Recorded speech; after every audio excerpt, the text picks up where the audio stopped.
ఆరోపణ చేస్తున్నారు మేడం. ఇది మొన్న ఎలక్షన్స్ లో కూటమి ప్రభుత్వానికి సపోర్ట్ చేశాము, ఆ కక్షతోనే మమ్మల్ని ఇబ్బంది పెడుతున్నారు. కూటమి ప్రభుత్వంలో సపోర్ట్ చేసిన వాళ్ళు ఓకే. నేను ఈరోజు కూటమి ప్రభుత్వం తాలూకా హోమ్ మినిస్టర్నే కదా, కూటమి ప్రభుత్వం తాలూకా సీఎంఏ కదా ఈరోజు ఉన్నారు, కూటమి ప్రభుత్వం తాలూకా డిప్యూటీ సీఎంఏ కదా ఈరోజు ఉన్నారు. నేను అది కాదండి, నేనేమంటున్నానండి, ఈరోజు మేము ఎవరిని సస్పెండ్ చేయలేదే, ట్రాన్స్ఫర్ చేశారు. ట్రాన్స్ఫర్ కూడా ఇప్పుడు కొంతమంది మన పరిస్థితి ఏంటంటే అదే చెప్తాను యూనిఫామ్ సర్వీస్లో మనం ఉంటాం.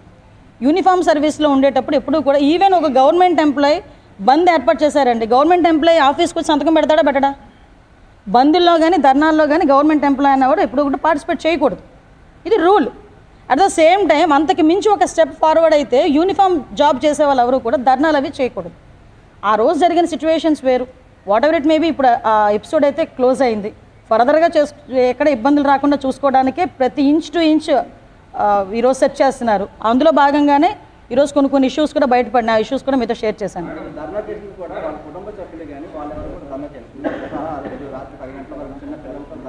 అమ్మ వాళ్ళ ఎవరికి కూడా అన్యాయం జరగదు.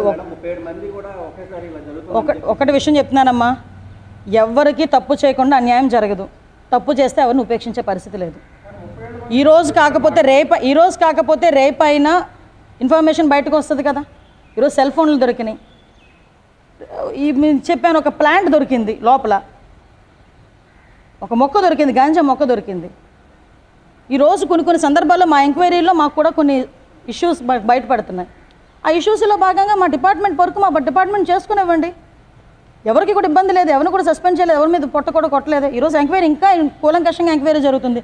నిజంగా ఎంక్వైరీలో ఎవరైనా కనుక ఇందులో ఇన్వాల్వ్ అయ్యారనుకుంటే కనుక డెఫినెట్గా వాళ్ళ మీద చర్యలు తీసుకుంటాం, ఉపేక్షించే పరిస్థితి లేదు.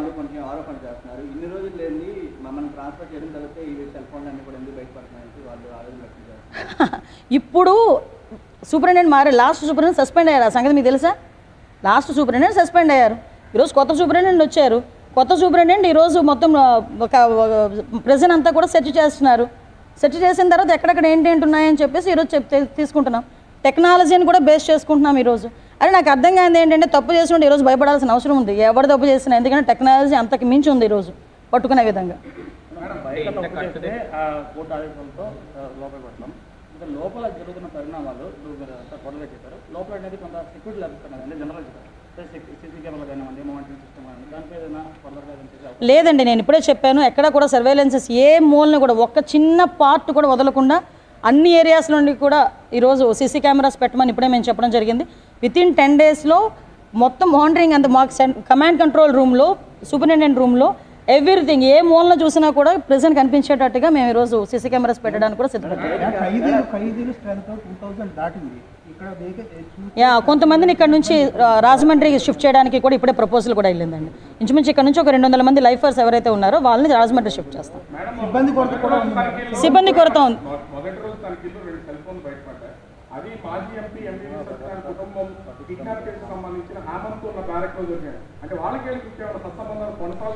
కొనసాగుతున్నాయా లేదా అన్నది యాజ్ ఏ హోమ్ మినిస్టర్గా నేను చెప్పకూడదు. ఒక ఎంక్వైరీ రిపోర్ట్ బయటకు వచ్చిన తర్వాత మాత్రం డిఫరెంట్గా చెప్తాను. ఎందుకంటే ఈరోజు అవి తెలిసిన తర్వాత వాళ్ళందరినీ కూడా తీసుకెళ్ళి వేరే చోటకి షిఫ్ట్ చేసి వాళ్ళందరికీ కూడా పగడ్బందీగా సెక్యూరిటీ వేరేగా ఈరోజు అరేంజ్ చేయడం జరిగింది వాళ్ళందరినీ కూడా. నేనేమంటానంటే, ఇప్పుడు ఎవరు మాట్లాడారు, ఎవరితో మాట్లాడారు మొత్తాన్ని బయటకు వస్తాయి, ఎందుకు కంగారు?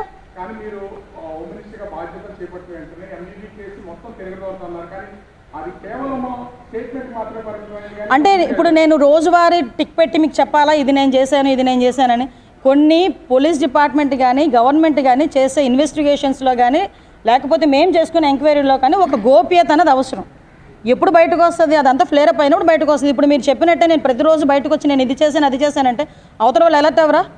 కొన్ని మాకున్న పరిధులు కూడా మాకుంటాయి, దయచేసి ఆ పరిధుల్లో కూడా మమ్మల్ని ఉండేవ్వండి. దానివల్ల అదే కదమ్మా ఇప్పుడు ఎంక్వైరీ చేస్తున్నాం. ఈరోజు సెక్యూరిటీ మేము దాయాలి అనుకుంటే సెల్ ఫోన్ దొరికిందని బయటికి మీకు ఎలా వస్తుంది చెప్పండి? మేము ఈరోజు బయట పెడుతున్నాం. ఇలా కొన్ని ల్యాబ్సెస్ ఉన్నాయి, అది ఏ గవర్నమెంట్ ల్యాబ్సెస్ అన్నది ఇప్పుడు మనం చెప్పుకున్నా కూడా వేస్ట్, అది అనవసరం, ప్రతి ఒక్కరికి తెలిసిందే.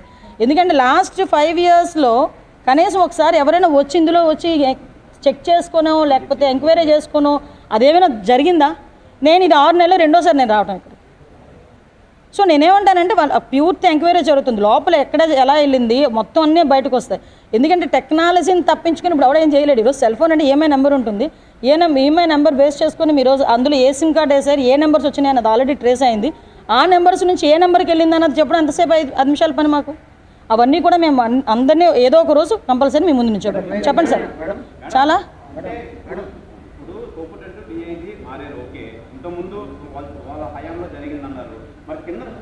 అందుకే కదా మారుస్తున్నాం. ఇదో చిన్న మొక్క బా మీకు చూపించమన్నా కూడా చూపిస్తాను, పెద్ద విషయం ఏం కాదు, బయట చూపించుకోవాలి. ఎంక్వైరీకి పెద్ద టైం ఏం కాదండి, నాకు మహా అయితే ఒక 10 days 15 daysలో మాకు రిపోర్ట్ వస్తుంది. రిపోర్ట్ వచ్చిన తర్వాత డిపార్ట్మెంట్ వాళ్ళు కూడా చేస్తున్నారు, ఇప్పుడు మా డిపార్ట్మెంట్ వాళ్ళు కూడా చేస్తున్నారు ఎంక్వైరీ చాలా క్లియర్గా. ఎందుకంటే ఇది ఎవడు దాచేది కాదు, దీన్ని అలా కాదండి, దీన్ని దాచేది కాదు, దీన్ని ఎక్కడ కూడా మబ్బి పెట్టలేము, ఏదో మసిపూసి మారడికాయ కూడా చేయలేము, ఎందుకంటే టెక్నాలజీ పెరిగింది. అది సో ఏ మొబైల్ నుంచి ఏ నెంబర్కి వెళ్ళింది ఒకటి మాత్రం క్లియర్, ఇక్కడ లోపల నుంచి ఏ నెంబర్తో మాట్లాడినా కూడా వాడు కూడా శిక్షార్హుడే కదా. సో కాబట్టి ఇందులో ఎంతమంది బయటకు వస్తారు ఆ డాట్స్ అన్నీ కనెక్ట్ చేసి మేము ముందు ఉంచుతాం. ఏముంది బస్ సీడ్ ఎంత ఉంటుంది జేబులో పెట్టుకుని వెళ్తాడు, ఏమైంది ఇప్పుడు బయటకు వస్తున్నారు అంటే నేను ఎందుకు అది చెప్తున్నానంటే ఈరోజు మా వాళ్ళు ఎంత క్లియర్గా అబ్జర్వ్ చేస్తున్నారు, ఎంత క్లియర్గా వాళ్ళ వర్క్ వాళ్ళు చేసుకుంటున్నారని చెప్పడానికి ఎగ్జాంపుల్ చెప్తున్నారు. లోపల ఉన్న వాళ్ళందరూ ఎలాంటి వాళ్ళు, ఇంచుమించు ఎంతమంది ఉన్నారండి గంజాయి కేసులో ఉన్న వాళ్ళు? 1075 మెంబర్స్ లోపల గంజాయి కేసులో ఉన్నవాళ్ళు. వాళ్ళు ఇంటర్ స్టేట్ ఒరిస్సా నుంచో మహారాష్ట్ర నుంచో వాళ్ళందరూ కూడా 1075 మంది ఉన్నారు లోపల, వాళ్ళే ఉన్నారు. నేను లాస్ట్ టైం కూడా చెప్పాను కదా, వాళ్ళే ఉన్నారు 50%. సో ఆటోమేటిక్గా ఇప్పుడు విషయం ఏంటంటే లోపలికి ఎలా వెళ్ళింది అనే కన్నా మేము లోపలికి గ్రహించామా లేదా అన్నది ఈరోజు మాకు ఇప్పుడు లోపలికి వెళ్ళకుండా చూసుకుంటాం. ఎక్కడ కూడా